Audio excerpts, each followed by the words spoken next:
الحمد لله نحمده ونستعينه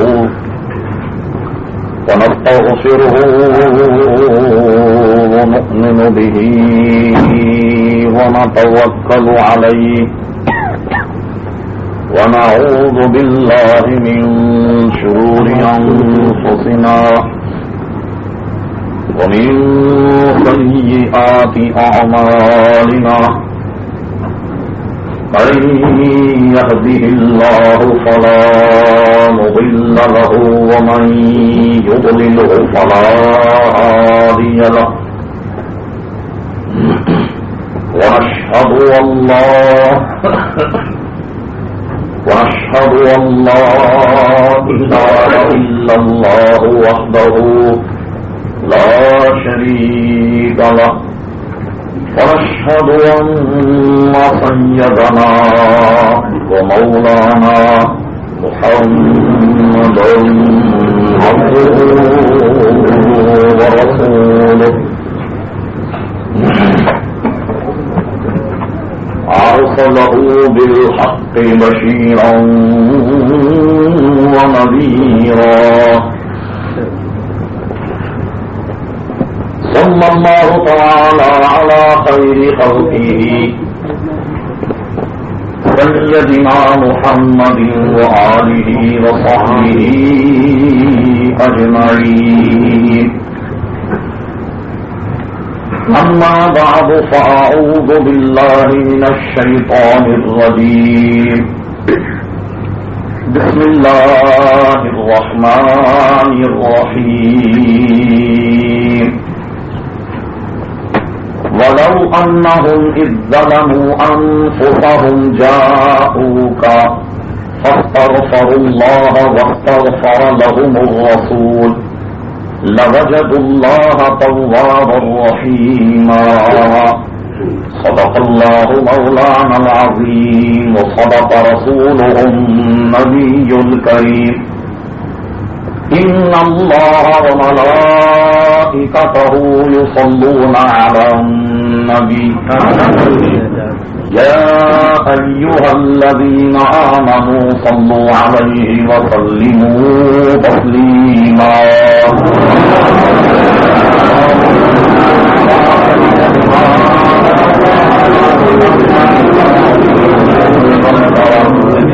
وآله وبارك وسلم صلاة وسلاما عليك يا سيدي يا رسول الله. مقتول محترم حضرت علامہ مولانا قاری عبداللطیف صاحب کے دامت برکات مغالیہ، محترم مقام حضرت مولانا قاری غلام رسول صاحب قبلہ، حضرت مولانا نذیر احمد صاحب قبلہ، حضرت مولانا محمد اکرم صاحب نقشبندی و دیگر معزز علماء کرام و حاضرین جلسہ، حمد و صلات کے بعد فقیر فقیر نے آپ حضرات کے سامنے قرآن مجید فرقان حمید کی ایک آیت مقدسہ تلاوت کرنے کا شرف حاصل کیا، اور اس کے کہ متذکرہ آیت قرآنیہ کے تحت کچھ لب کشائی ہو. اللہ تعالیٰ سے دعا ہے کہ وہ اپنے پیارے حبیب لبیب نبی کریم رؤوف الرحیم علیہ افضل الصلاۃ والتسلیم کے صدقے و توفیق مجھے حق کرنے کی توفیق عطا فرمائے. ہم تمام مسلمانوں کو اللہ تعالی حق سن کر حق کو قبول کرنے کی اور اس پر عمل کرنے کی توفیق عطا فرمائے. عزیزان گرامی، آج کی یہ محفل ایک خصوصی محفل ہے. عموماً دیگر محافل میں اپنے برائے سب ہوتے ہیں. الحمدللہ یہاں جہاں تک نظر پہنچ رہی ہے الحمدللہ اہل سنت و جماعت کا یہ مخصوص اجتماع. آج جہاں تقریر تھی وہاں اسی عنوان پر مجھے کچھ عرض کرنا تھا، لیکن آپ جانتے ہیں کہ آدمی جب دلائل کی دنیا میں لاجواب ہو جائے تو کھسیانی بلی کی طرح کھمبا نوچنے لگ جاتا. وہی حال اس قسم کے جلسے پر قدغن لگانا ہے کہ ہمیں اپنی رائے کا آزادی کے ساتھ اظہار کرنے کا موقع نہیں دیا جاتا. آپ جانتے ہیں کہ دنیا میں اس قسم کی اونچی حرکتیں کہ جہاں جلسہ منعقد ہو ہمیں اجازت نہ دی جائے یا اجازت واپس لی جائے. یہ ایسے لوگ اس قسم کا کام کرتے ہیں کہ جن کے پاس اپنے دین کو بیان کرنے کے لیے دلائل موجود نہیں. الحمدللہ اہل سنت و جماعت کسی معاملے میں کسی سے پیچھے نہیں. خواہش تو یہ تھی کہ اس تقریر کو اپنے برائے سب سنتے تاکہ ہو سکتا ہے کہ یہی الفاظ اگر ان کے دل پر اثر کر جائیں تو کیا عجب کہ آپ تمام حضرات کی تو قسمت الحمدللہ بدلی ہوئی ہے. ہمارے 2-4 مخالفین کی قسمت بھی اگر بدل جائے تو بڑی اچھی بات ہوگی. بہرحال جو مجھے باتیں اس اجتماع میں عرض کرنی تھی وہ آج عرض کروں گا. اور آج کا عنوان ایک بڑا خاص ہے. اس عنوان کے ہر لفظ سے انشاءاللہ عشق مصطفیٰ صلی اللہ علیہ وسلم ٹپکتا ہوا نظر آئے گا اور اہل سنت و جماعت کی عقیدے کی ترجمانی ہر باتوں سے ہوگی. قبل اس کے کہ جو آیت میں نے تلاوت کی ہے اس کے متعلق کچھ عرض کیا جائے. اللہ تعالیٰ سے دعا ہے کہ وہ اپنے پیارے حبیب لبیب نبی کریم رؤوف رحیم علیہ افضل الصلاۃ والتسلیم کے صدقے و طفیل مجھے حق کرنے کی توفیق عطا فرمائے. ارشاد باری تعالیٰ ہوا کہ لوگ جب اپنی جانوں پر ظلم کریں، اے مصطفیٰ صلی اللہ علیہ وسلم کے غلاموں، اگر تم اپنی جانوں پر ظلم کرو، گناہگار ہو، سیاکار ہو، بدکار ہو، ایسے لوگ اے میرے حبیب صلی اللہ تعالی علیہ وسلم تیرے دربار میں آئیں، جاؤ کا تیرے دربار میں آئیں اور تیرے دربار میں آنے کے بعد فاستغفر اللہ، اللہ سے مغفرت چاہیں، واستغفر لهم الرسول، اور اے پیارے محبوب صلی اللہ علیہ وسلم اگر تو بھی ان کے لیے مغفرت چاہے، لوجد اللہ تواب رحیما، اللہ تبارک و تعالی ان کے گناہوں کو معاف کر دے گا. اللہ تبارک و تعالی ان کی مغفرت فرما دے گا اور ان کا کام تمام ہو جائے. عزیزان گرامی، اب آج کل کے مواہب سے پوچھیے اس بے وقوف سے جو یہ کہتا ہے کہ اللہ تبارک و تعالی کے ساتھ کسی کو شامل کرنا یہ تو بہت بڑا شرک ہے اور بہت بڑا کفر ہے. اب دیکھیے آیت مقدسہ اہل سنت و جماعت کی عقائد کی کیسی ترجمان ہے اور کیسی غمات ہے. ارشاد ہوا کہ اے لوگوں، تم نے گناہ تو کیا ہے اللہ کا، تم نے جتنے بھی گناہ کیے سب اللہ کے کیے. اے اللہ کے گناہ کرنے والوں، تم جاؤ مصطفیٰ صلی اللہ علیہ وسلم کے دربار میں جاؤ اور مصطفیٰ کے دربار میں جا کر پھر اللہ سے توبہ کرو. اللہ اکبر. غور کیجیے، آپ نے آج کل کے مواہب کی توحید کے تحت ہونا یہ چاہیے تھا کہ مصطفیٰ کے دربار میں جانے کی کیا ضرورت ہے؟ جہاں کوئی اللہ تبارک و تعالیٰ سے توبہ کرے، لوجد اللہ تواب رحیما، اللہ تبارک و تعالیٰ اس پر رحم فرما دے. اس میں کوئی شک نہیں کہ نبی کریم صلی اللہ تعالی علیہ وسلم نے ارشاد فرمایا کہ جب کوئی آدمی توبہ کرے اور سچی توبہ ہو وہ تو ایسا کہ گویا اپنی ماں کے پیٹ سے آج ہی تولد ہوا. فرمایا جو شخص سچی توبہ کرے وہ ایسا ہے کہ گویا اس نے سرے سے گناہ ہی نہیں کیا، ایسا ہے. لیکن اللہ اکبر، معلوم یہ ہوا کہ یہ عام توبہ کا ذکر نہیں ہے، کسی خصوصی توبہ کا ذکر ہے جو دربار رسالت صلی اللہ تعالی علیہ وسلم میں کی جائے. یہ کوئی اور توبہ اس سے مراد ہے اور اس کو کوئی خصوصیت حاصل ہے. فرمایا اے لوگوں، جب تم گناہ کرو اور اے پیارے مصطفیٰ صلی اللہ علیہ وسلم یہ جب تیرے دربار میں آئے، اللہ اکبر، گناہگاروں کو مصطفیٰ صلی اللہ علیہ وسلم کے دربار میں بھیجا گیا اور جب مصطفیٰ کے دربار میں گناہگار پہنچے تو حضور کو کیا ارشاد ہوا؟ وہ اما السائل فلا تنہر، اے محبوب اگر کوئی سائل تیرے دربار میں آئے تو اسے مت جھڑکنا. اور فرمایا آپ نے ہمارے گناہوں کا انتظام، ہماری گناہوں کے معافی کا انتظام، ہمارے سیئات کی گویا مغفرت کا انتظام ہمیں بھیجا گیا مصطفیٰ صلی اللہ تعالی علیہ وسلم کے دربار میں. اور مصطفیٰ صلی اللہ علیہ وسلم سے ارشاد فرمایا وہ اما السائل فلا تنہر، اے میرے محبوب صلی اللہ علیہ وسلم جب کوئی سائل آئے تیرے در اقدس پر تو اے میرے محبوب اسے ہرگز نہ چھڑکنا، اسے ہرگز نہ چھڑکنا. اور اس کے بعد جب پہنچے کوئی دربار رسالت صلی اللہ تعالی علیہ وسلم نے وہاں جا کر اللہ سے توبہ کرے. ہونا تو یہ چاہیے تھا کہ جب وہ اللہ سے توبہ کرے لوجد اللہ تواب رحیما، اللہ تبارک و تعالی اس کے گناہوں کو معاف کر دے. لیکن فرمایا کہ فاستغفر اللہ واستغفر لهم الرسول، ان کے لیے جب میرا حبیب بھی مغفرت چاہے گا لوجد اللہ تواب رحیما، اللہ تعالیٰ ان پہ رحم فرما دے. معلوم یہ ہوا کہ گناہوں کی مغفرت جناب نبی کریم صلی اللہ تعالی علیہ وسلم کے دربار سے ہوتی ہے. بعض احمقوں کو یہ کہتے ہوئے سنا گیا، انہوں نے کہا نہیں صاحب یہ تو اعمال جو ہے یہی مغفرت کا ذریعہ ہے. یقیناً اعمال مغفرت کا ذریعہ ہے. میں بڑی ذمہ داری سے عرض کروں گا کہ اگر اعمال مغفرت کا ذریعہ ہے تو جناب نبی کریم صلی اللہ علیہ وسلم کی ذات قبول اعمال کا ذریعہ ہے. اگر حضور کے وسیلے کے اعمال ہی قبول نہیں ہوں گے تو ذریعہ کیا خاص بنے. اگر حضور کا وسیلہ نہ ہو تو اعمال ہی سرے سے قبول نہیں ہوں گے. تو اب بتاؤ جب سرے سے اعمال قبول ہی نہیں ہوئے تو وہ نجات کا ذریعہ کیسے بنے گا؟ تو لوگوں کا یہ فلسفہ کہ نہیں اعمال ہی ذریعے نجات ہے، تو میں عرض کروں گا کہ واقعی اعمال ذریعے نجات ہے، لیکن مصطفیٰ صلی اللہ علیہ وسلم کی ذات قبول اعمال کا ذریعہ ہے. حضور کے ذریعے سے اعمال قبول ہوتی ہے. عزیزان گرامی غور فرمایا آپ نے جناب نبی کریم صلی اللہ تعالی علیہ وسلم کے وسیلے کو اللہ تبارک و تعالی نے کتنی شان سے بیان فرمایا. اب میں ایک بات ذرا مشکل ہے مگر بڑی آسانی سے آپ کے سامنے میں رکھتا ہوں. ارشاد باری تعالیٰ ہوا یا ایھا الذین آمنوا استعینوا بالصبر والصلاۃ، اے ایمان والو صبر اور صلاۃ سے مدد چاہو اور صلاۃ سے مدد چاہو. یہ بتائیے صاحب صبر اور صلاۃ یہ کیا ہے؟ خدا ہے. صبر خدا ہے، صلاۃ خدا ہے. بتائیے صاحب جو احمق یہ کہتے ہیں کہ غیر اللہ سے تو سرے سے مدد ہی ناجائز ہے، تو یہ صبر کیا ہے؟ خدا.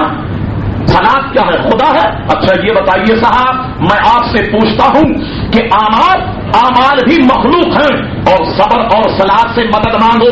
آپ میں کوئی ہے ایسا آدمی کہ وہ اٹھ کر کھڑا ہو جائے اور یہ کہے کہ صاحب میں نے جتنی نمازیں پڑھی ہیں یہ ساری کی ساری نمازیں میری قبول ہو گئی؟ کوئی دعویٰ کر سکتا؟ کوئی شخص اس بات کا مدعی ہے کہ مجمع میں کھڑا ہو جائے اور یہ کہے صاحب فلاں وقت میں نے فلاں موقع پر صبر کیا تھا اور وہ صبر اللہ تبارک و تعالیٰ کی ذات میں مقبول ہو گیا؟ ہے کسی کے پاس کوئی دعویٰ؟ معلوم یہ ہوا کہ ہمارے پاس کوئی سند نہیں ہے کہ ہم یہ کہیں کہ ہمارا صبر اللہ کے یہاں قبول ہو گیا. کوئی سند ہمارے پاس نہیں ہے کہ ہم یہ کہیں کہ ہماری نماز اللہ کے یہاں قبول ہو گئی. ایمان سے کہو کہ یہ اعمال ہیں اور جس کے قبول ہونے اور نہ ہونے کا مسئلہ موجود ہے. عزیزان گرامی ایمان سے کہو کہ جب اعمال مخلوق ہیں اور مخلوق میں سب سے بہتر مخلوق جناب نبی کریم صلی اللہ علیہ وسلم کی ذات، یہ بتائیے صاحب وہ رب کے دربار میں مقبول ہے یا نہیں؟ حضور مقبول ہے یا نہیں؟ اب بتائیے کہ نماز مقبول ہونے کا کوئی دعویٰ نہیں کر سکتا، سب مقبول ہونے کا کوئی دعویٰ نہیں کر سکتا. ارے اعمال کے مقبول ہونے کا جو مخلوق ہے کوئی دعویٰ نہیں کر سکتا. لیکن ہم میں کا ہر شخص اس بات کا مدعی ہے کہ جناب نبی کریم صلی اللہ علیہ وسلم کی ذات اللہ تبارک و تعالیٰ کے دربار میں مقبول ہے. ارے جو نامقبول ہے اس سے تو مدد مانگو اور جو مقبول ہے اس سے مدد نہ جائے. نعرہ تکبیر، نعرہ رسالت. فرمایا کہ یا ایھا الذین آمنوا استعینوا بالصبر والصلاۃ، نماز اور صبر سے مدد مانگو. ارے اس مخلوق سے تو مانگو جس کے مطابق ہمیں پتہ نہیں کہ یہ رب کے دربار میں مقبول ہوں گے یا نہیں، لیکن مصطفیٰ کی ذات تو رب کے دربار میں مقبول ہے. ان سے مدد مانگنا، ان سے توسل، ان سے استعانت کیسے شرک ہو سکتا ہے؟ بات آپ سمجھ گئے.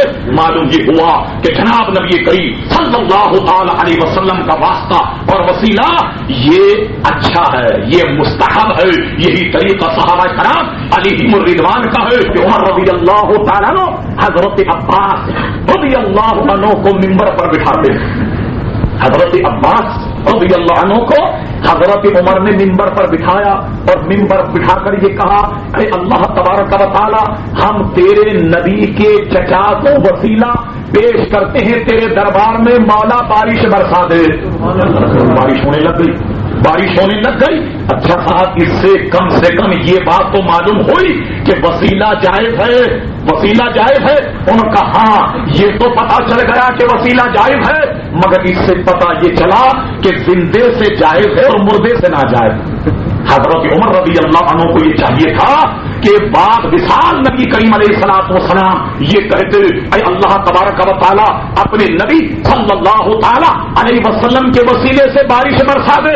مگر حضرت عمر نے حضرت عباس کو منبر پر بٹھایا اور کہا اے اللہ تبارک و تعالی یہ تیرے نبی کے چچا ہیں, ہم ان کا وسیلہ پیش کرتے ہیں, بارش برسا دے. بارش ہو گئی. ان کا دیکھیے صاحب ثابت یہ ہوا کہ زندے سے جائز ہے مردے سے ناجائز, کیونکہ حضور کا وصال ہو گیا, ورنہ ان کا وسیلہ. عزیزان گرامی حقیقت حال یہ ہے, مجھے بتائیے کہ حضرت عمر نے کسی اور شخص کو منبر پہ کیوں نہیں بٹھایا؟ کسی اور کو بٹھا دیتے, حضرت عثمان کو بٹھا دیتے, ابو ہریرہ کو بٹھا دیتے, فلاں کو بٹھا دیتے, زید کو بٹھا دیتے, بکر کو بٹھا دیتے, خالد کو بٹھا دیتے. حضرت عباس کو کیوں بٹھایا؟ اور بٹھا کر کیا کہا؟ اے اللہ تبارک و تعالی ہم تیرے نبی کے چچا کو وسیلہ بناتے ہیں. ارے حضرت عباس کو اسی لیے بٹھایا کہ وہ مصطفیٰ کے چچا ہیں, بظاہر تو عباس ہیں مگر وسیلہ مصطفیٰ ہی کا. ابھی تو فرمایا کہ آج ہم تیرے دربار میں تیرے نبی کے چچا کو وسیلہ بناتے ہیں. ایمان سے کہو کہ اصل میں وسیلہ چچا تھے یا حضور صلی اللہ علیہ وسلم, مگر ہم لوگوں کو نظر نہیں آیا. حضرت عباس تو نظر آئے مگر پسے پردہ جناب نبی کریم صلی اللہ تعالی علیہ وسلم کی ذات نظر نہیں آئی. تو یہاں وسیلہ بہرحال نبی کریم صلی اللہ تعالی علیہ وسلم کا ہے, اگرچہ ظاہری طور پر حضرت عباس رضی اللہ تعالی عنہ منبر شریف پر بیٹھے ہوئے. عزیزان گرامی میں نے جو آیت مقدسہ آپ کے سامنے تلاوت کی ہے, اسی سے ہمارے علماء حج کرنے کے بعد جناب نبی کریم صلی اللہ تعالی علیہ وسلم کے مزار پرانوار پر جانے کا جواز پیش کرتے. اللہ اکبر, بات آ گئی اہل محبت کی. الحمدللہ سارے اہل محبت بیٹھے ہوئے ہیں.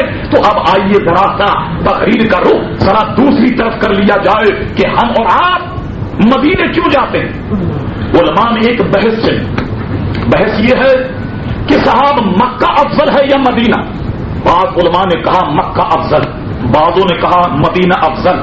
اچھا صاحب اس میں تو اختلاف, مگر میں نہایت وضاحت کے ساتھ عرض کرتا ہوں. جناب نبی کریم صلی اللہ علیہ وسلم جس قبر میں موجود, زمین کا وہ حصہ جو جسم مصطفیٰ سے لگا ہوا, مکے اور مدینے میں تو اختلاف ہے, مگر وہ زمین جو جسم مصطفیٰ صلی اللہ علیہ وسلم سے لگی ہوئی ہے, ارے اس کی عظمت, اس کی فضیلت, وہ فضیلت نہ کعبے کو حاصل ہے, نہ مقام ابراہیم کو حاصل ہے, نہ جاہر زمزم کو حاصل ہے, نہ صفا مروا کو حاصل ہے, نہ حجر اسود کو حاصل ہے, نہ جنت کو حاصل ہے, نہ کرسی کو حاصل ہے, نہ عرش اعلیٰ کو حاصل ہے. وہ فضیلت قبر مصطفیٰ صلی اللہ علیہ وسلم یعنی زمین کا وہ حصہ جو جسم مصطفیٰ صلی اللہ علیہ وسلم سے لگا ہوا.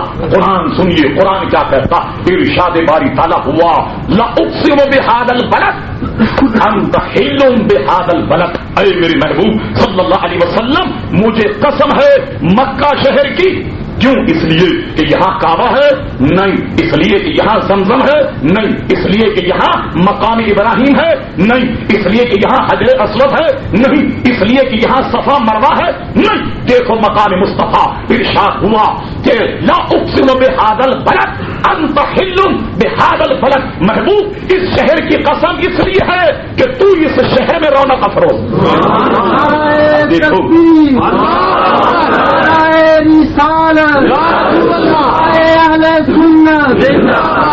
شہر کی قسم کیوں ارشاد فرمائی, انت حل بہذا البلد. اے میرے محبوب تو اس شہر میں رہتا ہے.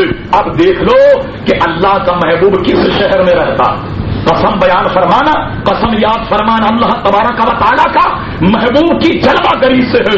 اقبال نے اپنی مثنوی میں کہا، مثال دیتا ہوں، اس سے کوئی گویا تمثیل مراد نہیں، اقبال اپنی مثنوی میں کہتا ہے کہ کسی نے مجنوں سے پوچھا، کہو میاں مجنوں کون سی جگہ تمہیں سب سے زیادہ بھاتی ہے، کون سی جگہ سب سے زیادہ تمہیں اچھی لگتی ہے؟ مجنوں کہنے لگا، لو یہ بات بھی کوئی پوچھنے کی ہے؟ ارے جہاں ہماری لیلا رہتی ہے وہی شہر، وہی قصبہ، وہی بستی ہمیں سب سے زیادہ محبوب۔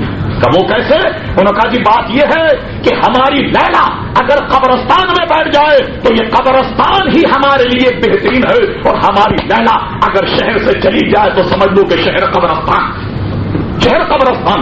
ارے دنیاوی عشق اور دنیاوی معاملات کا تو یہ عالم، میں آپ سے پوچھتا ہوں، رب کا ارشاد کہ اے محبوب یہ قسم اس لیے ہے کہ انت حل بہذا البلد، کہ تو اس شہر میں رہتا ہے۔ اب دیکھ لو خدا کا محبوب کس شہر میں رہتا، جھگڑا کرنے کی ضرورت نہیں۔ اب دیکھو کہ مصطفیٰ صلی اللہ علیہ وسلم کس شہر میں ہے؟ ارے وہ مدینے میں ہے، لہذا مدینہ ہی اللہ تبارک و تعالیٰ کو بھاتا۔ اب حضور صلی اللہ علیہ وسلم مدینہ منورہ میں ہے، ماننا پڑے گا کہ مدینہ ہی اللہ تبارک و تعالیٰ کی نظر میں سب سے زیادہ معزز ہے اور سب سے زیادہ شرف ہے مدینے کو۔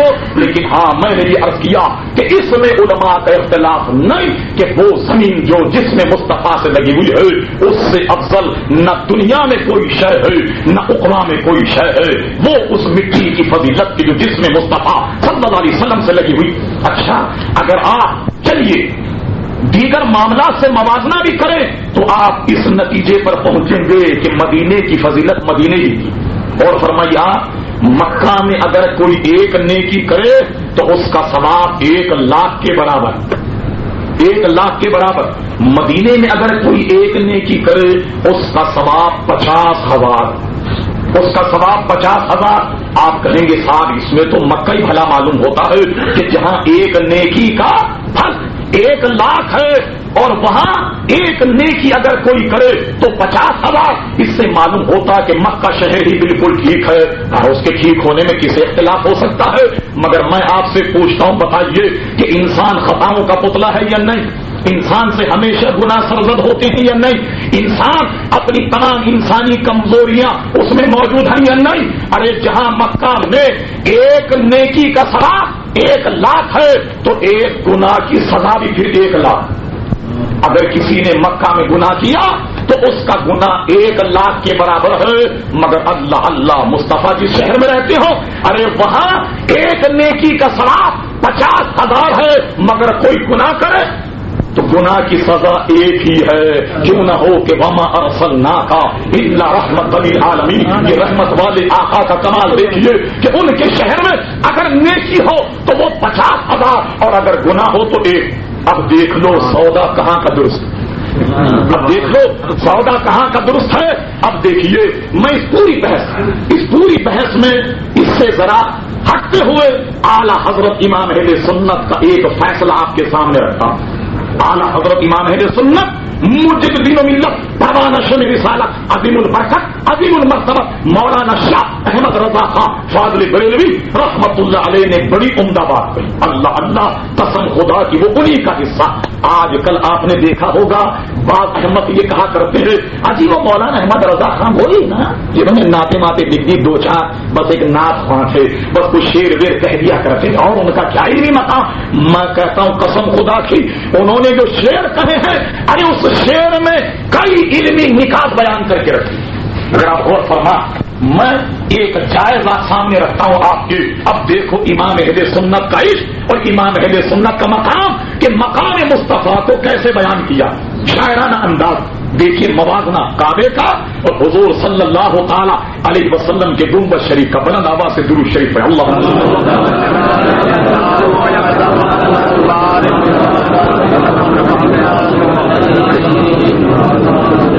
اب سنیے گا ذرا امام اہل سنت کا جائزہ ان کی اپنے انداز میں کیا کہتے ہیں کعبہ دلہن ہے تربت اتھر نئی دلہن، کہتے ہیں کعبہ بھی دلہن اور حضور صلی اللہ علیہ وسلم کی تربت یہ بھی دلہن ہے۔ کعبہ دلہن ہے تربت اتھر نئی دلہن، وہ رشک آفتاب یہ غیرت قمر کی ہے، وہ رشک آفتاب یہ غیرت قمر کی ہے. کہتے ہیں کعبہ بھی دلہن اور نبی کریم صلی اللہ علیہ وسلم کا مزار پرانوار یہ بھی دلہن ہے، وہ رشک آفتاب ہے تو یہ غیرت قمر کی ہے. کہتے ہیں دوسری بات سنو، کہتے ہیں دونوں بنی انیلی سجیلی بنے مگر ایک آدمی کی دو بیویاں، بلا تشریح یوں سمجھے، ایک آدمی کی دو بیویاں ہوں اور دونوں بیویاں خوب آراستہ، خوب سجایا جائے، خوب جناب ان کو سجایا جائے، خوب انہیں جناب بنایا جائے. کہتے ہیں دونوں بنی انیلی سجیلی بنے مگر دونوں کو خوب سجایا گیا. لیکن یہ کیسے پتا چلے کہ کون سی دلہن کو دلہا چاہتا، یہ کیسے پتا چلے گا؟ فرماتے دونوں بنی انیلی سجیلی بنے مگر جو پی کے پاس ہے وہ سہاگن کنور کی ہے، جو پی کے پاس ہے وہ سہاگن کنور کی ہے. کہتے ہیں کہ کعبہ بھی دلہن ہے اور گنبد خضرا وہ بھی دلہن ہے، دونوں بنی انیلی سجیلی بنے مگر اب یہ دیکھ لو کہ دلہا کس کے پاس رہتا ہے. اب دیکھ لو کہ دلہا کس کے پاس رہتا ہے. ارے جس کے پاس دلہا رہتا ہے وہی دلہن کو فضیلت. دونوں بنی انیلی سجیلی بنے مگر اجی جو پی کے پاس ہے، دیکھ لو پی کے پاس کون سی، جو پی کے پاس ہے وہ سہاگن کنور کی ہے. بس وہی سہاگن ہے جس کے پاس دلہا رہتا ہو. اب دیکھ لو کہ یہ دونوں دلہن ہے اور دلہا کس دلہن کے پاس رہتا. کہنے اگر اب بھی نہیں سمجھتے کہتے ہیں تیسری مثال سمجھو. کہتے ہیں سر سبز وصل یہ ہے اجی سیاہ پوش ہجر وہ چمکی دوپٹوں سے ہے جو حالت جگر کی ہے. کہتے ہیں دونوں دلہنوں کو دیکھ لو کہ وہاں اس کا پتھر بھی سیاہ اور جو غلاف ہے وہ بھی سیاہ، اور یہاں اللہ اللہ گنبد خضرا بھی سخت، اور جس زمانے میں پردے پڑتے تھے ترکیوں کا دور تھا اندر اس پر غلاف اور پردے بھی سبز پڑتے تھے. کہتے ہیں دونوں دلہنوں کا اندازہ اس سے لگا لو کہ وہ دلہن بھی کالی اور اس کا دوپٹہ بھی کالا، اور یہ دلہن اللہ اللہ اس کا رنگ بھی ہرا اور اس پر دوپٹہ بھی ہرا. اب دیکھ لو کہ کون سی دلہن خوش ہے اور کون سی فراغ میں. سر سبز وصل یہ ہے سر سبز اور سیاہ پوش ہجر وہ اجی چمکی دوپٹوں سے ہے جو حالت جگر کی ہے، چمکی دوپٹوں سے ہے جو حالت جگر کی ہے. جی یہ گویا مزار پرانوار اس سے افضل ہے، مگر ہم نے تو وہاں دیکھا کہ کعبے میں تو بے انتہا آدمی ہوتا اور مدینے میں اتنا آدمی نہیں ہوتا جتنا کہ کعبے میں ہوتا. یہ بات بالکل ٹھیک ہے کہ جب بیت اللہ کا طواف ہوتا ہو حج کے موقع پر تو جتنا آدمی کعبے اور مکہ میں ہوگا وہاں اتنا آدمی نہیں ہوتا، وہاں اتنا آدمی نہیں ہوتا. اعلیٰ حضرت امام اہل سنت اس کی مثال یوں دیتے ہیں کہ کعبہ ہے بے شک انجمن آرا دلہن مگر. کہتے ہیں کعبہ بے شک انجمن بنا ہوا، بہت زیادہ لوگ اس کے گرد گھومتے ہیں، مگر جانتے ہو یہ راز کیا ہے؟ کہتے ہیں کعبہ ہے بے شک انجمن آرا دلہن مگر ساری برات دلہنوں میں دولہا کے گھر کی ہے. نعتیں پڑھا کرتے تھے شاعر تھے، دیکھو کیسے راز بیان کر دی امام اہل سنت. کہتے ہیں کہ کعبہ ہے بے شک انجمن آرا دلہن مگر ارے ساری برات دلہنوں میں دولہا کے گھر کی ہے. ارے دلہنوں میں کتنی دھوم مچی ہوئی ہے، ایمان سے کہو کہ سب دلہے کے لیے ہے یا نہیں؟ اگر دلہا نہ ہو تو دلہن کی یہاں کوئی بھیڑ بھاڑ ہو. انہوں نے کہا اچھا چلیے صاحب یہ بات بھی سمجھ میں آ گئی. انہوں نے کہا وہ مکہ شہر جو ہے وہ تو اللہ کے خلیل نے بسایا، اللہ کے خلیل نے بسایا ہے، تو اور مدینہ حضور صلی اللہ تعالی علیہ وسلم نے بسایا ہے. تو انہوں نے کہا جی پھر یہ ہونا چاہیے کہ جو شہر اللہ کے خلیل نے بسایا وہ سب سے افضل ہونا چاہیے. اللہ اللہ کیا کہتے؟ سبحان اللہ، ایمان تازہ ہو جائے. کہتے ہوتے کہاں خلیل بنا کعبہ و منا، خلیل بھی نہیں ہوتے، نہ کعبہ ہوتا، نہ منا ہوتی، نہ اس کی بنیاد ہوتی. کہتے ہوتے کہاں خلیل بنائے کعبہ و منا، ارے لولاک والے صاحبی سب تیرے گھر کی ہے، لولاک والے صاحبی سب تیرے گھر کی ہے۔ ارشاد باری تعالیٰ ہوا کہ اے آدم، اگر ہم مصطفیٰ صلی اللہ علیہ وسلم کو پیدا نہ کرتے تو تجھے بھی پیدا نہیں کرتے، بلکہ جہاں میں کوئی چیز نہیں ہوتی، شجر و حجر بھی نہ ہوتے، برو و بہر بھی نہ ہوتے، خشک و تر بھی نہ ہوتے، شمس و قمر بھی نہ ہوتے، لال و گہر بھی نہ ہوتے، سما کو سمجھ بھی نہ ہوتے، زمین و فلک بھی نہ ہوتے، کہا آدم خود تم بھی نہیں ہوتے کہاں خلیل بنائے کعبہ و منا، ارے لولاک والے صاحبی سب تیرے گھر کی ہے۔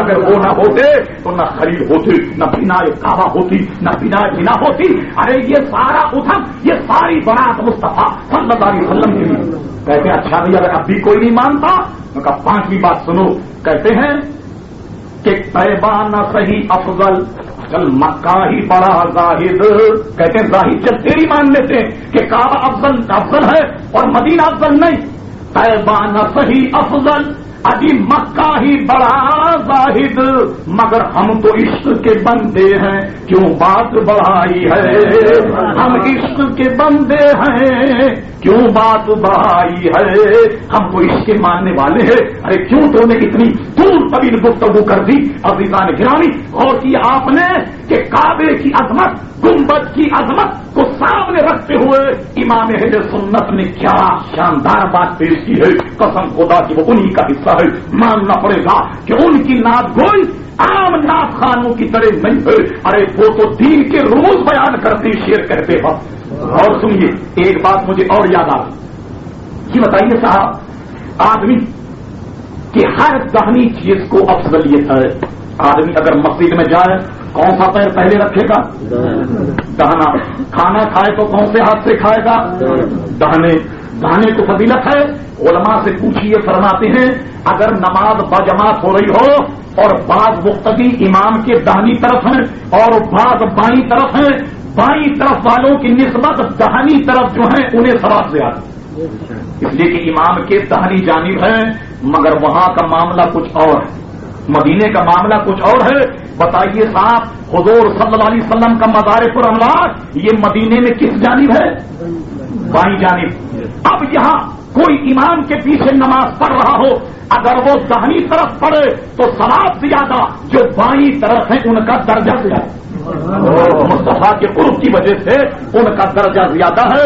تو دیکھو ثواب کچھ اور ہے، درجہ کچھ اور۔ مثلا میں کہتا ہوں کہ کوئی بادشاہ اپنے غلام سے خوش ہو کر اسے 10 لاکھ ریال انعام میں دے دے، وزیر کا درجہ گھٹ جائے گا؟ نہیں گھٹے گا۔ معلوم ہوا کہ انعام اور ہے، درجہ اور ہے۔ یہاں جب آپ کھڑے ہوں تو دہنی طرف ثواب ہے اور بائیں طرف درجہ۔ بائیں طرف درجہ کیوں ہے؟ اس لیے کہ جناب نبی کریم صلی اللہ تعالی علیہ وسلم کے قرب کی وجہ سے اس کا درجہ زیادہ۔ جو بات مجھے یاد آئی وہ بھی بڑی ایمان افروز، اعلیٰ حضرت امام اہل سنت مولانا شاہ احمد رضا فاضل بریلوی رحمت اللہ علیہ جب مسجد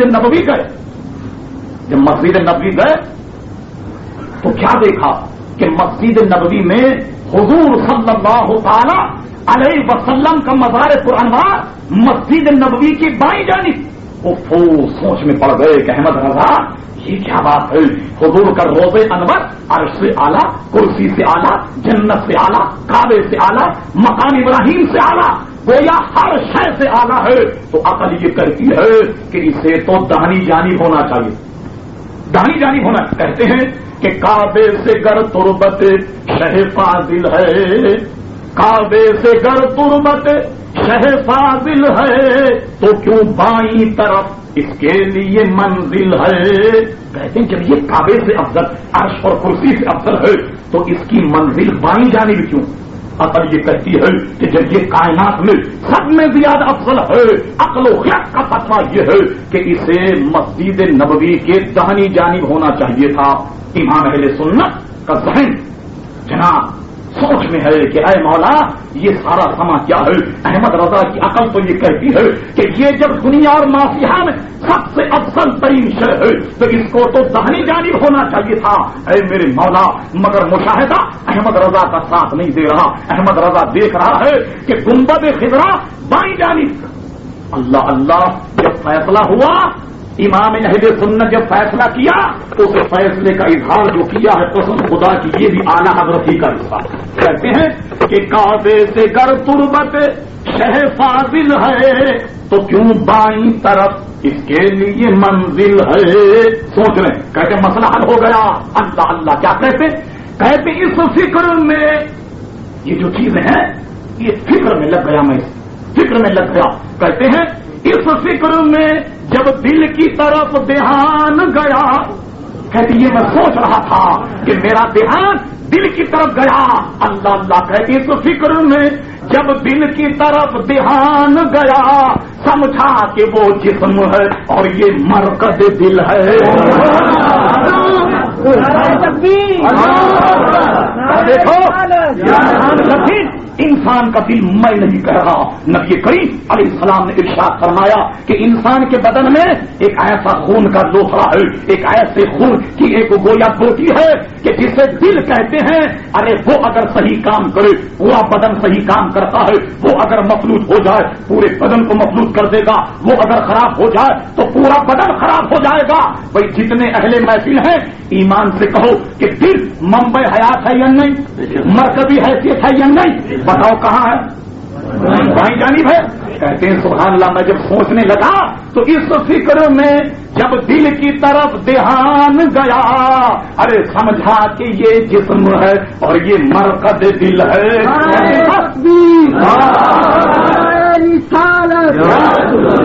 میرا ذہن اپنے دل کی طرف گیا. ارے دل مرکز ہے انسان کا.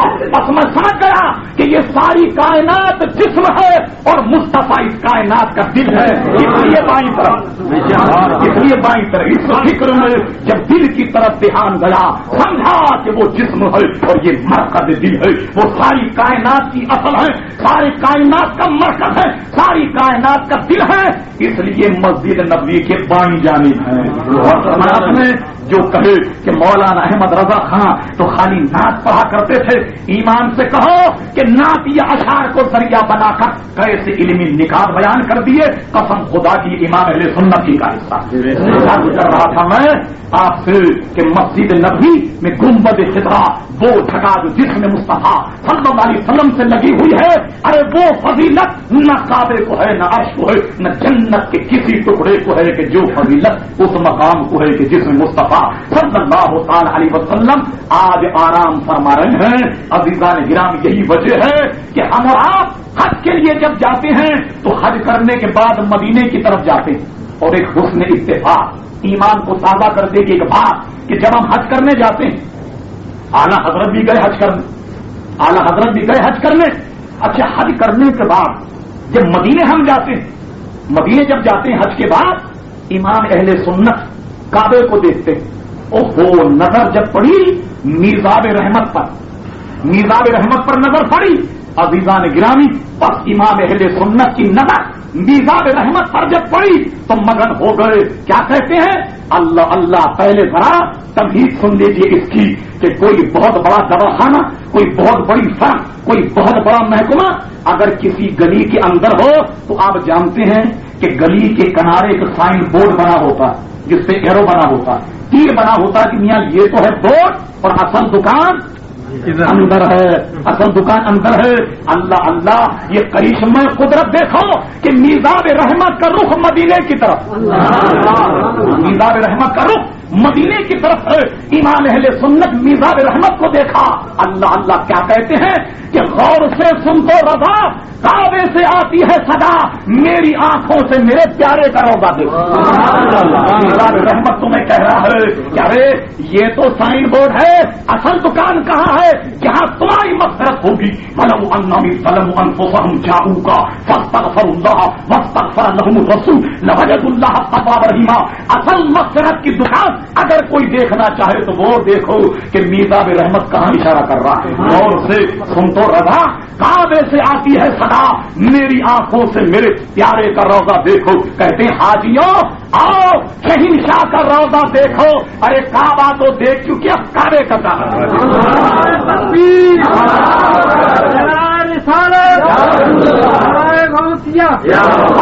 صلی اللہ علیہ وسلم کی ذات کعبے کا بھی کعبہ ہے. عزیزان گرامی میں نہیں کہہ رہا، بخاری میں 2 حدیثیں موجود ہیں. نبی کریم صلی اللہ علیہ وسلم نے دوران نماز ایک صحابی کو طلب کیا، فرمایا ان سے کہو کہ تمہیں میں نے بلایا. وہ گئے، ان سے کہا کہ تمہیں رسول اللہ صلی اللہ علیہ وسلم نے بلایا. انہوں کا میں ذرا نماز پڑھ لوں، نماز پڑھ کے آتا ہوں. اچھا، نماز پڑھ کر حاضر بارگاہ رسالت معاف ہوئے. حضور نے فرمایا کہاں تھے؟ کہنے لگے نماز پڑھ رہا تھا. فرمایا میں نے تمہیں بلایا تھا؟ کہنے لگے ہاں آپ نے بلایا تھا مگر میں نماز پڑھ رہا تھا. حضور نے ارشاد فرمایا کیا تمہیں اللہ تعالیٰ نے یہ نہ کہا یا ایھا الذین آمنوا استجیبوا للہ وللرسول اذا دعاکم، کہ اللہ اور اس کا رسول تمہیں جب بلائے فوراً آ جا.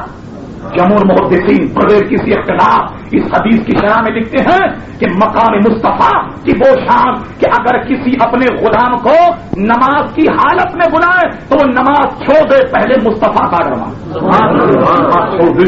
نماز کس کے لیے پڑھی جاتی؟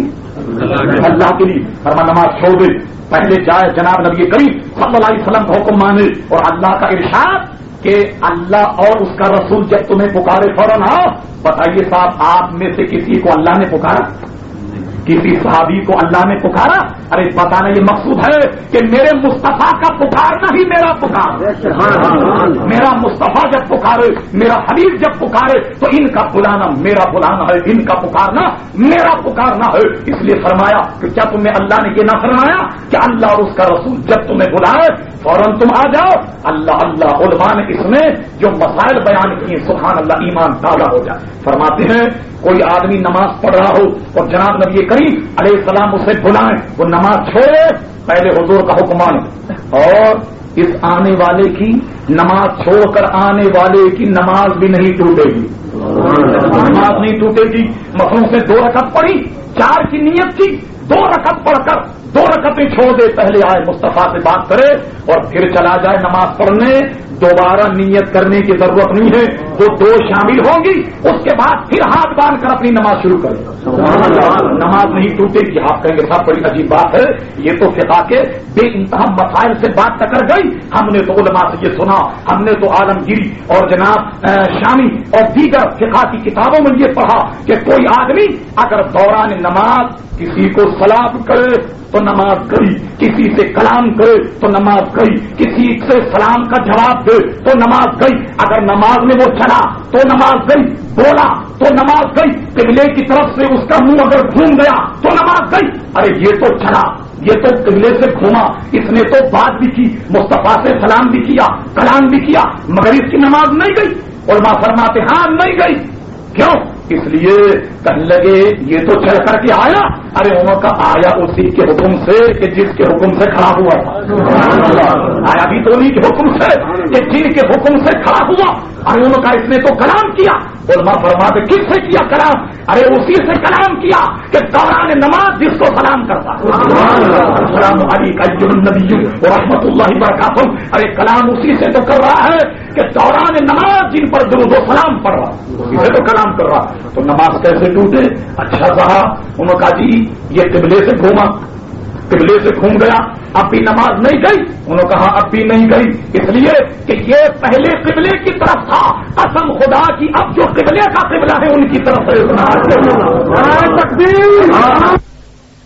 بیت اللہ شریف سے فارغ ہو کر جناب نبی کریم صلی اللہ علیہ وسلم کے دربار میں حاضری دیتے اور جناب مصطفیٰ صلی اللہ علیہ وسلم نے ارشاد فرمایا کہ جو کوئی حج کرنے آئے اور پھر میرے دربار میں نہ آئے تو اس نے مجھ پر ظلم کیا، اس نے مجھ پر ظلم کیا. فرمایا کہ جو بیت اللہ کا حج کرے اور میری قبر کی زیارت کرے تو گویا وہ ایسا جیسا کہ میری زندگی میں اس نے میری زیارت، اس نے میری زندگی میں زیارت. ایک موقع پر فرمایا کہ جس نے میرے قبر کی زیارت کی اس پر میری شفاعت واجب ہو گئی، مجھ پر یہ لازم ہو گیا کہ کل قیامت میں ہم اس کے شفیع بن جائیں.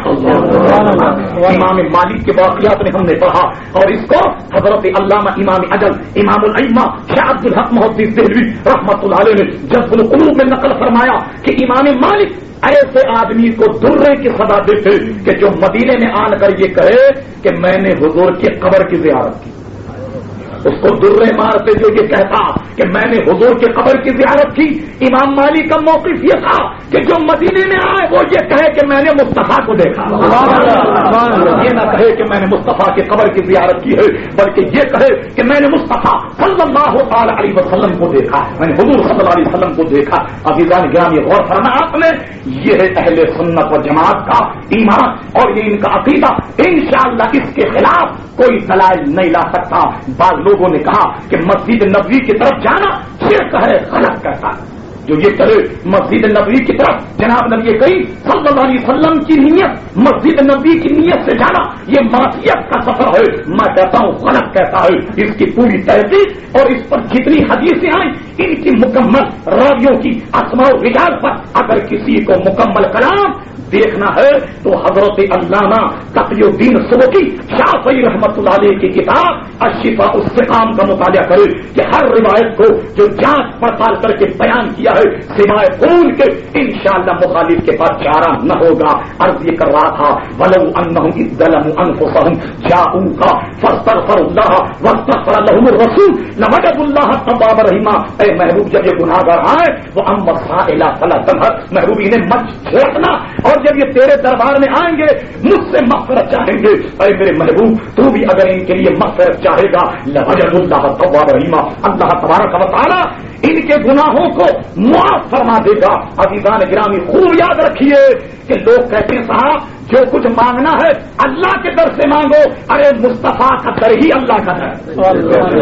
اعلیٰ حضرت امام اہل سنت مجدد ملت پروانہ شمع رسالہ عظیم البرکت عظیم المرتبہ مولانا شاہ احمد رضا خان فاضل بریلوی رحمۃ اللہ علیہ فرماتے ہیں کہ جو تیرے در سے یار پھرتے ہیں ارے در بدر یوں ہی خار پھرتے ہیں، جو تیرے در سے یار پھرتے ہیں در بدر یوں ہی خار پھرتے ہیں۔ جو مصطفیٰ کے در سے پھر گیا سمجھ دو کہ ساری زندگی خوار ہو گیا، اسے کسی در سے نہیں مل سکتا۔ اللہ کا در مصطفیٰ صلی اللہ تعالی علیہ وسلم ہی کا در۔ ایک بات رہ جاتی ہے، انہوں نے کہا اس آیت مقدسہ پر کلام اسی وقت تھا کہ جب حضور صلی اللہ علیہ وسلم اس دنیا میں موجود تھے، اب جانا جائز نہیں۔ اب اگر جائے حضور صلی اللہ علیہ وسلم سے مغفرت چاہے تو یہ جائز نہیں ہے۔ اب سنیے حضرت علامہ شاہ عبد الحق محدث دہلوی کیا کہتے ہیں، جن سے سارے وہابی جتنے ہیں سب کی سند مل جاتی۔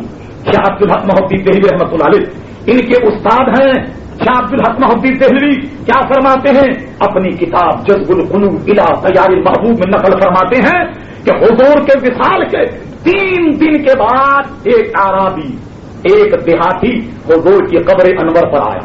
اور کیجیے بتانا یہ مقصود ہے کہ آج بھی اس کا حکم جاری ہے یا نہیں۔ آج بھی اگر کوئی مصطفیٰ کے دربار میں جائے تو آپ دیکھیں اس کا کیا حال۔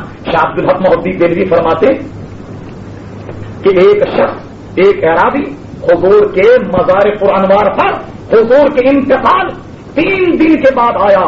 حضرت علی نے اس کو روایت کیا کہ وہ دیہاتی آن کر کیا کہتا، اللہ اللہ وہ تھا اعرابی، وہ تھا دیہاتی، مگر قسم خدا کی وہ آج کل کے پڑے ہوئے وہابیوں سے کئی گنا دانا تھا، بہت عقل مند تھا۔ کیا کرتا، حضور کے مزار پر آیا اور قبر کی مٹی اٹھا کر اپنے سر میں ڈالتا اور روتا اور یہ آیت پڑھتا وَلَوْ أَنَّهُمْ إِذْ ظَلَمُوا أَنفُسَهُمْ جَاءُوكَ فَاسْتَغْفَرُوا اللَّهَ وَاسْتَغْفَرَ لَهُمُ الرَّسُولُ لَوَجَدُوا اللَّهَ تَوَّابًا رَحِيمًا۔ اے میرے آقا میں نے بہت گناہ کیا ہے اور ایسے گناہگاروں کو اللہ نے آپ کے دربار میں بھیجا ہے۔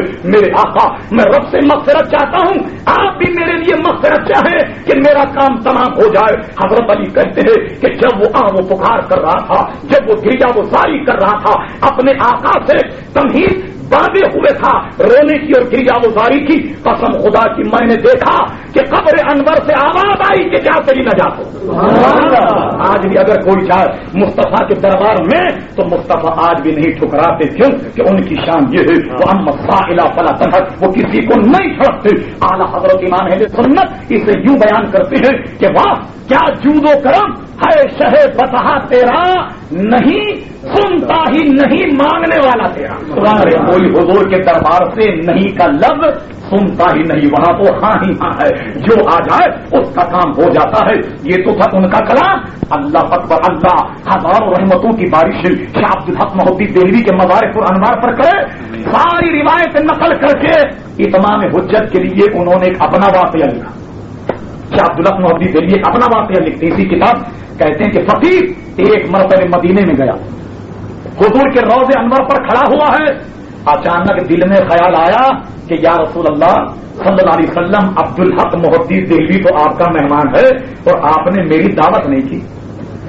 یہ خیال آیا، اس خیال کا آنا تھا کہ شاہ عبدالحق محدث دہلوی کہتے ہیں کہ پیچھے سے ایک آدمی نے تھپکی دی کہ آئیے جناب ہمارے یہاں آپ کی دعوت، کہتے ہیں وہ لے گیا، اپنے ساتھ لے گیا، 20-25 میل پیدل گیا، اتنا ہی پیدل آیا، دودھ میں اس نے روٹی مجھے چور کر کے دے دی، میں نے کھائی، بڑا مزہ آیا۔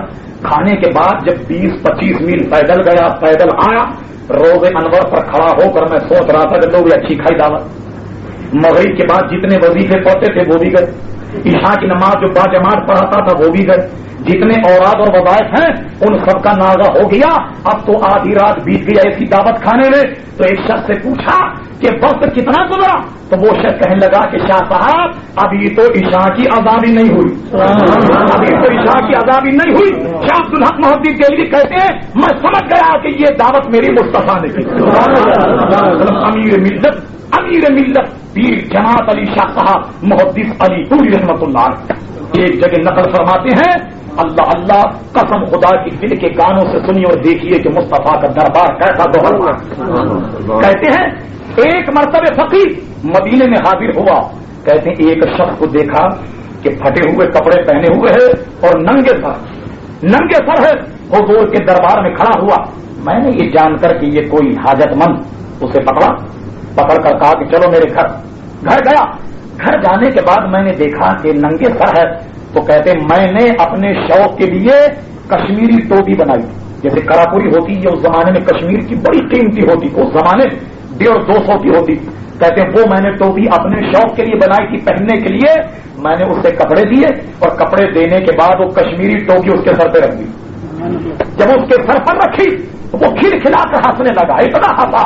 پیر صاحب نے پوچھا خیریت تو ہے؟ کہنے لگے کیا خیریت؟ اگر میں بتاؤں تو آپ یقین نہیں کریں گے۔ یقین نہیں کریں؟ کہنے بتائیے۔ کہا اگر بتاؤں گا یقین نہیں کریں۔ انہوں نے کہا بتاؤ۔ کہنے لگے میں بتاؤں؟ کہنے لگے میں تو سرکار کے روزے پر یہ کہہ رہا تھا یا رسول اللہ سر ننگا ہے، ٹوپی چاہیے، مگر ٹوپی پہنوں گا تو کشمیر کی پہنوں گا، ٹوپی پہنوں گا تو کشمیر کی پہنوں گا، کوئی دوسری نہیں پہنوں گا۔ اور وہی ٹوپی سرکار کے دربار سے دے گئی۔ عزیزان گرامی یہ ہے مصطفیٰ صلی اللہ علیہ وسلم کی شان۔ ارے آج بھی اگر کوئی مصطفیٰ کے دربار میں جائے، قسم خدا کی اگر عقیدہ ہو تبھی اسے فائدہ ہوگا۔ حضور فرماتے ہیں مدینے کی مٹی میں شفا ہے مگر اسی کے لیے جس کا عقیدہ بھی غیر نتو خیر نہیں کوئی وہاں بھی شرابی کبابی چلا جائے، ان کا بھی مدینے کی مٹی کھا لے اسے شفا ہو جائے، غلط اس کے لیے ہے کہ جس کا اعتقاد بھی ہو۔ میں دلیل عرض کرتا ہوں، مجھے بتائیے آج کل کے جتنے ڈاکٹر جتنے بھی یہ ڈاکٹر ان کا روحانیت سے کوئی تعلق ایسا دوا آلے ایکس رے وغیرہ وغیرہ سے تعلق ہے ان کا۔ ان ڈاکٹروں کا اجماعی مسئلہ ہے کہ مریض کو دوا سے جبھی فائدہ ہوگا کہ جبکہ مریض کو بھی یقین، دوا سے مریض کو فائدہ جبھی ہوگا کہ جب مریض کو یقین ہو کہ اس دوا سے اسے نفع ہوگا۔ لاکھ دوائیں آپ دے جائیں اور مریض کو اگر اعتقاد دوا پر نہیں ہو تو دوا سے فائدہ نہیں ہوگا۔ حالانکہ یہ مسئلہ روحانی کہ صاحب اس کا عقیدہ ہے کہ یہ دوا میں شفا ہے یا نہیں، اس دوا سے فائدہ ہوگا یا نہیں، اس کا تعلق نہ ڈاکٹر سے ہے نہ مریض سے ہے۔ ارے دنیاوی طرح بغیر اعتقاد کے اثر نہیں کرتی تو مصطفیٰ کا دربار بھی بغیر عقیدے کے نفع نہیں ہوگا۔ اگر نفع ہوگا تو جب ہی ہوگا کہ جب عقیدہ رہے۔ الحمدللہ اہل سنت کا عقیدہ یہ ہے کہ دنیا بھر کی نعمتیں مصطفیٰ کے دربار سے ملتی ہے۔ آج بھی جاؤ تو ملیں گی، کل بھی جاؤ تو ملیں گی، اگرچہ مصطفیٰ ظاہری صورت میں اس آب و دل سے تشریف لے گئے مگر قسم خدا کی وہ اپنی قبر انور میں اب بھی زندہ ہے، ہر شخص کی فریاد سنتے ہیں، جواب دیتے ہیں، رہنمائی فرماتے ہیں۔ ایک کراچی سے ایک پوسٹر نکلا، انہوں نے کہا جی یہ بتاؤ، جیسے آخری بات کر کے گفتگو ختم کرتا ہوں، انہوں نے کہا جی یہ بات بتاؤ کہ کوئی لندن میں حضور کو پکارتا ہے انگریزی، چائنا سے کوئی پکارتا ہے چینی میں، جاپان سے کوئی پکارتا ہے جاپانیز، ہندوستان سے کوئی پکارتا ہے ہندوستانی زبان میں، حیدرآباد دکن والا حیدرآبادی میں، بنگلور والا بنگلور، مدراس والا مدراس میں، کہا کہ مختلف زبانوں میں مصطفیٰ کو پکارتے ہیں۔ کیا مصطفیٰ کو ساری زبانیں آتی؟ اب اس کو کوئی دلیل لاؤ کہ ساری زبانیں آتی ہوں کہ چینی بھی سمجھ لیتے ہوں, جاپانی بھی سمجھ لیتے ہوں, سب سمجھ لیتے ہوں. جب اس نے سوال کیا لوگ کہنے لگے سبحان اللہ صاحب, مرحبا, مرے نہیں کہتے مر بے حیا. میں سوال کرا مرحبا مرحبا, کیا زوردار اس نے سوال کیا ہے. کہنے لگے اس کا جواب دیجئے. میں نے عرض کیا کہ بھئی یہ بات بتاؤ کہ شیطان چین میں ہے یا نہیں ہے, جاپان میں ہے یا نہیں ہے. بتاؤ بھائی جاپانی کو برگلا رہا یا نہیں, چینی کو برگلا رہا یا نہیں, لندن والے کو برگلا رہا ہے نہیں, ہندوستانی کو. تمہارے ابا کو تو ساری زبانیں آتی, تمہارے ابا حضور کو تو ساری زبانیں آتی ہیں, مگر اگر نہیں آتی تو مصطفیٰ کو نہیں آتی. اللہ اللہ غور کریں آپ. ہر آدمی اپنے بڑے کی بڑائی بیان کرتا ہے. تمہارا بڑا وہ گرو گھنٹال ہے جس کو ساری زبانیں آتی ہیں مگر مصطفیٰ کے لیے دلیل مانگتے ہو. دیکھ لو شیطان پلیت کو کہ چینی کو چینی میں برگلا رہا, جاپانی کو جاپانی میں برگلا رہا, ہندی کو ہندی میں برگلا رہا, عیسائی کو اس کی زبان میں برگلا, عبرانی والے کو اس کی زبان میں برگلا رہا, فارسی والے کو فارسی. بتاؤ کہ تمہارے ابا حضور کو آتی ہے ساری زبانیں. حضرت جی لاجواب ہو گئے. میں نے کہا والد ماجد کو تو ساری زبانیں آتی ہیں آپ کے, اور نہیں آتی تو مصطفیٰ کو. ارے شرم کرو, غیرت کرو. پانی نہیں ملے کسی گٹر میں چھلانگ لگا, غیرت نہیں آتی. نبی کریم صلی اللہ تعالی علیہ وسلم کے لیے ایسی بات کرتے ہو. اہل سنت کا مذہب بالکل واضح ہے, جس کا جی چاہے ڈنکے کی چوٹ میں جہاں چاہے سن لے. ہم مصطفیٰ صلی اللہ علیہ وسلم کے غلام ہیں. عقیدے اور ایمان کا سودا نہ اس سے پہلے کبھی کیا اور نہ آئندہ کریں گے. جو عقیدہ پہلے تھا وہی اب ہے, مرتے دم تک وہی رہے گا, اور قیامت میں بھی انشاءاللہ وہی رہے گا. اللہ تبارک و تعالی ہمیں زندہ رکھے مصطفیٰ کی غلامی میں, ہمیں موت مصطفیٰ کی غلامی میں. وما علینا الا البلاغ.